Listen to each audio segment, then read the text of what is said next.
which one of the following about an electron occupying the 1s orbital in a hydrogen atom is incorrect? Okay, so 1s orbital है जो hydrogen atom का, उसके बारे में बताना इनमें से कौन सा इनकरेक्ट ऑप्शन है। देखिए, पहला है the probability density of finding the electron is maximum at the nucleus. Now this is correct statement and why. इसको समझने के लिए आप देखिए कि जो प्रोबेबिलिटी डेंसिटी का कर्व होता है वर्सेस डिस्टेंस, इसको आप क्या करते हो, साई स्क्वायर वर्सेस आर का ग्राफ बनाते हैं। अगर आप जिन लोगों को स्टूडेंट्स को नहीं पता है उसके लिए मैं जल्दी से बता देता हूँ। देखिए, एक ऐसा ग्राफ बनता है साई स्क्वायर और आर का, ठीक है, और प्रोबेबिलिटी डेंसिटी क्या हो जाएगी इलेक्ट्रॉन की, जैसे 1s ऑर्बिटल हो गया तो उसमें इलेक्ट्रॉन सेंटर से कितनी दूर पे डेंसिटी उसकी होगी, प्रोबेबिलिटी इलेक्ट्रॉन को फाइंड करने के लिए अल्टीमेटली उसकी होती है ना। ये जो इसका ग्राफ कुछ बनता है वो एस का कुछ, पी का कुछ, डी का कुछ, डिज़ाइन डिफरेंट हो जाता है, लेकिन मेन मोटी मोटी बात सेम रहती है। उसके लिए आपको एक चीज़ पता होना चाहिए कैलकुलेट इस ग्राफ को ड्रॉ करने के लिए, रेडियल नोड्स।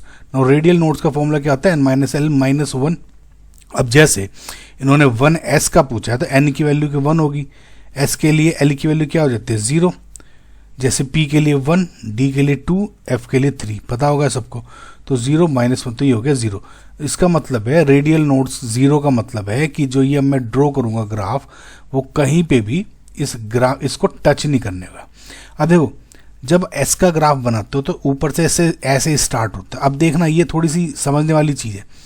यह होगा क्योंकि 0 नोड्स हैं तो ये कहीं भी टच नहीं करोगे, लगभग इनफाइनाइट पे जाके पैरेलल हो जाता है, कुछ ऐसा कर लेते हैं। तो अगर आप देखोगे ये न्यूक्लियस से डिस्टेंस है r और ये हो गया यहाँ, तो अगर आप देखोगे probability density of finding electron is maximum nucleus, yes this is probability density, और ये हो गया 0, यानी न्यूक्लियस पे मैक्सिमम डेंसिटी बन रही है। अब देखो, जैसे अगर 2s का बनाना होता है इसमें तो n-l1 इसमें क्या, n की वैल्यू 2 - 0 - 1 यानी 1, तो तब ये तो हो गया 1s का। अगर 2s का बनाना होगा तो साई स्क्वायर अपॉन आर। अब क्योंकि 1 नोड है तो एक बार टच करिए, तो यानी जैसे आप इसको यहाँ से ड्रॉ कर रहे हो तो ये एक बार टच करेगा और उसके बाद थोड़ा सा आके बस फिर पैरेलल। सपोज 3s के लिए ड्रॉ कर रहे हो तो 3 यानी 2 नोड्स, तो इसमें क्या हो जाएगा साई स्क्वायर और आर, ये गया एक बार टच किया, फिर दूसरी बार टच किया और ये फिर पैरेलल, ये हाइट इसकी कम होती जाती है।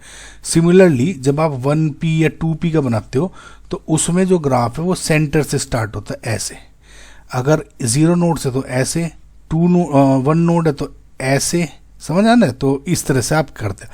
तो खैर, क्योंकि इसमें 1s में प्रोबेबिलिटी इसकी मैक्सिमम हो रही है 1s के अकॉर्डिंग, तो ये हो गया करेक्ट स्टेटमेंट।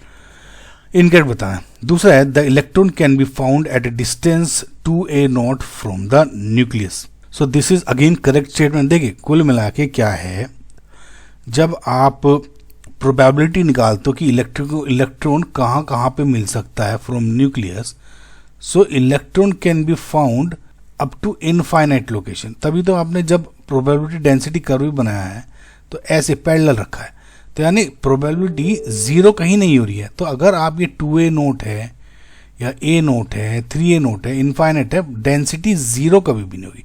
यानी पहली बात तो जब इनफाइनाइट पे 0 नहीं है तो ऑब्वियसली 2a नोट पे तो 0 होगी नहीं, ठीक है। तो ये भी करेक्ट स्टेटमेंट है। The 1s orbital is spherically symmetrical. Again 1s को आप कैसे ड्रॉ करते हो, स्फेयर बनता है ये एक सिंपल सा, जैसे p के लिए अगर बनाओगे तो ऐसे बन जाता है, px हो गया सपोज, ऐसे s के लिए ये वाला होता है। This is also correct. Last option है the total energy of the electron is maximum when it is at the distance of a0 from the nucleus. Okay, अब देखो, इसको एनर्जी को आप ऐसे समझो कि जो इनफाइनाइट है, इनफाइनाइट पे एनर्जी जो होगी वो of electron is a maximum basically.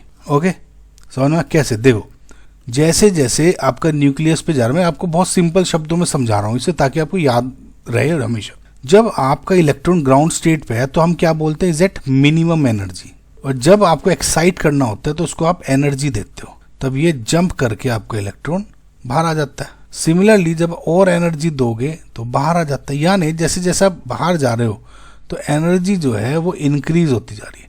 तो इसका मतलब अगर आप मैक्सिमम कहोगे तो you will be at infinite. समझ में आया? तो ये ध्यान रखना, not at a nought. So this is incorrect statement, incorrect ही पूछा था यानी जो option number 4 is your correct answer.